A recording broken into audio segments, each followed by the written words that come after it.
War 2 के fans को अब थोड़ा जागने की जरूरत है। ऋतिक के फैंस हो, जूनियर एनटीआर के फैंस हो, अब टाइम आ गया है, जाग जाओ भैया वरना देर हो जाएगी। डाटा कह रहा है कि film is on right track but on slower track. मतलब तेज नहीं भाग रही गाड़ी है, जैसी भागनी चाहिए वैसी नहीं भाग रही है। नमस्कार, मेरा नाम है मनीष शर्मा और आप देख रहे हैं जेजीएम रिएक्ट्स। सारा डाटा कलेक्ट किया है और कल 12 बजे से आज 12 बजे तक का डाटा हम कंपैरिजन कर रहे हैं, तो आपको समझ में आएगी पिक्चर कि फिल्म को जिस तेजी से बढ़ना चाहिए क्या वो बढ़ पा रही है कि नहीं बढ़ पा रही है। तो चलिए कलेक्शंस की बात करते हैं। सेक्निक के मुताबिक कल दोपहर 12 बजे तक का जो डाटा था वो था 2 करोड़ 14 लाख रुपए का। ठीक है जी।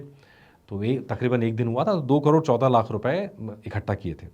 और अब आज 12 बजे तक का डाटा जो था वो है 4 करोड़ 27 लाख।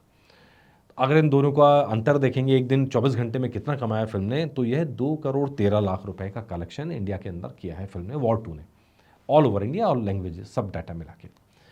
तो 2 करोड़ का कलेक्शन एडवांस बुकिंग में, फर्स्ट डे एडवांस बुकिंग में, इट इज़ नॉट, मतलब ऐसा नहीं मान सकते कि बहुत बड़ा कलेक्शन है ये।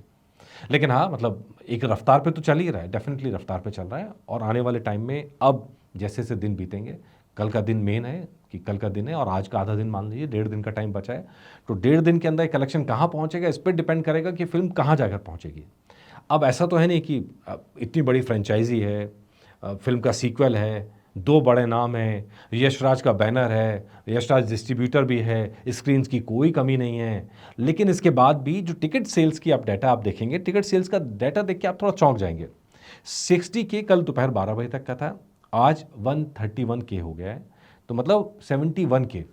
इसको जब आप बुक माई शो से कंपैरिजन करेंगे, क्या हाइप दिखा रहा है बुक माई शो, गजब हाइप दिखा रहा है, उसके मुताबिक ये डाटा आपस में मैच नहीं कर रहा है।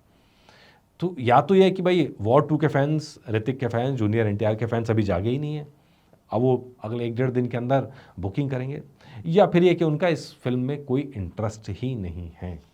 इसके सिवाय डाटा और कुछ नहीं कहता है। लेट्स सी डाटा जैसे जैसे बढ़े। अच्छा, दूसरी बात ये होती है, कई बार क्या होता है डाटा कम होता है क्योंकि स्क्रीन्स कम होती हैं। लेकिन आप स्क्रीन्स का नज़र मारेंगे, 8,663 स्क्रीन्स पर ये शोज़ उसके ऑलरेडी चल रहे हैं, और वो चल रहे हैं जब वन साइडेड चल रहे हैं। अच्छा, इसको जब हम कन्वर्ट करते हैं कि हाउसफुल कितने शोज़ जा रहे हैं, तो आपको समझ में आएगा दिल्ली में सिर्फ 8 शोज़ हाउसफुल जा रहे हैं, सिर्फ 8 शोज़। मतलब फिलिंग फास्ट में और भी हैं, लेकिन हाउसफुल के जो ऑलमोस्ट फुल हैं वो सिर्फ 8 हैं दोपहर 12 बजे तक। वेस्ट बंगाल में सिर्फ 20 हैं। तमिलनाडु में बहुत हैं, 34।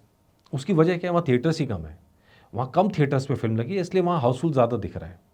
इसी तरह कर्नाटक में देखेंगे 26। ये सारे वो स्टेट्स हैं जहाँ बहुत कम थिएटर्स पे वॉर 2 लगी है। नतीजा ये कि जिन थिएटर्स पे लगी है वहाँ हाउसफुल नज़र आ रहा है। यही मैं कहता हूँ, जो इफेक्ट होता है कम स्क्रीन्स में, हाउसफुल का ज़्यादा इफेक्ट होता है। राजश्री हो या और कई सारी फिल्में हैं, उन्होंने इसी तरीके का इस्तेमाल किया कि कम स्क्रीन्स पे फिल्म रिलीज़ की शुरू में, ताकि फर्स्ट डे में, ताकि हाउसफुल दिखे, फिर धीरे धीरे सेकंड डे थर्ड डे करके उसको बढ़ाते गए। लेकिन यहाँ पर तो इस उम्मीद के साथ हम मैदान में उतरे हैं कि भैया हम ही हैं मुकाबले में और कोई मुकाबले में नहीं। तो इसलिए स्ट्रेटजी है, ऑल आउट स्ट्रेटजी है कि सारी स्क्रीन्स खोल दो, जितने लोग आएंगे पहले 3 दिन 4 दिन में बहुत बड़ा कलेक्शन कर लेंगे। अब लेकिन ये कलेक्शन अगर आप देखेंगे, महाराष्ट्र में सिर्फ 13 स्क्रीन्स ऐसी हैं जहाँ पे हाउसफुल नज़र आ रहा है। फिलिंग फास्ट जो है ऑलमोस्ट फुल हो चुका है वहाँ पे, सिर्फ 13 स्क्रीन। यार ये महाराष्ट्र, दिल्ली, ये एक ऐसी बेल्ट है जहाँ से वॉर 2 को बहुत उम्मीदें हैं। लेट्स सी ये डाटा, अगर ऑक्यूपेंसी की बात करें, अभी ऑक्यूपेंसी भी बहुत ज़्यादा नज़र नहीं आ रही क्योंकि स्क्रीन्स बहुत ज़्यादा हैं। लेकिन लेट्स सी, अब कल दोपहर 12 बजे तक के डाटा से लगभग लगभग सारी तस्वीरें साफ़ हो जाएंगी कि फिल्म कितना बड़ा कमाने वाली है। फिल्म की कमाई छोटी नहीं होगी। लगातार ये देख रहे हैं कि डिज़ास्टर टाइप की बातें होने लगी हैं, बहुत नेगेटिव पीआर भी होने लगा है।